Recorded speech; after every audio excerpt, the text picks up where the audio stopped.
Light तो भाई बहुत ज़्यादा ही जा रही है। जितनी गर्मी है ना, इनके हिसाब से तो इन्होंने तो बहुत माना 24 घंटे के अंदर 8 घंटे भी बहुत मुश्किल से लाइट है। लाइट आती है बस 10 से 15 मिनट चली तो चली, नहीं तो फिर वापसी चली गई। कुछ पता ही नहीं है लाइट का। और ये हाल हुआ पड़ा है। गर्मी तो वैसे ही जुल्म की हो रही है। कल बरसात एक क्या हो गई है हैदराबाद में, तो बिल्कुल ही लाइट वालों ने तो तमाशा बना लिया है। क्या करें, बस इनका ही अल्लाह ही हाफिज़ है। यार लाइट के बारे में क्या फरमाएं, लाइट हो तो लाइट के बारे में फरमाएं। इधर कारोबार की ऐसी की तैसी हो गई है। हमारे ईद का टाइम लगा पड़ा हुआ है, काम कारोबार देखें, कारीगर हमारे देखें कैसे बैठे हुए हैं ऐसे ही। यार लाइट के हिसाब से आप देख रहे हैं यहाँ का निज़ाम कैसा लगा पड़ा है। 150-150 फीट के इधर बैनर लगाए हुए हैं।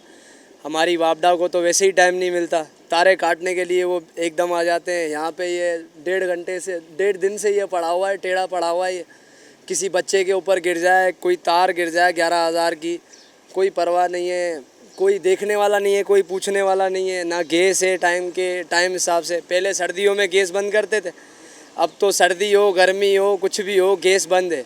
गैस की कोई टाइमिंग नहीं है। अब कारोबारी बंदा कहाँ जाए, अपने सिलेंडर तो वो भर नहीं सकता। सिलेंडर भर के रखो, उस पर भी पाबंदी है।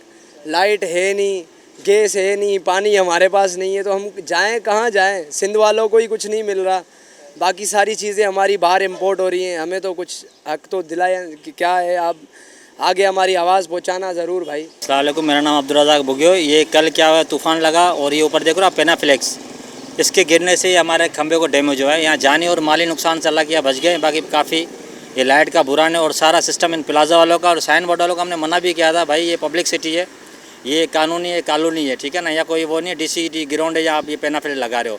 इन्हों की इसकी वजह से देखो कितना बड़ा नुकसान हुआ है, हमारी कितना यहाँ नुकसान है। और पूरा लाइट के बुरान से हमारा पूरा मौलाना लाइट में बुरान है।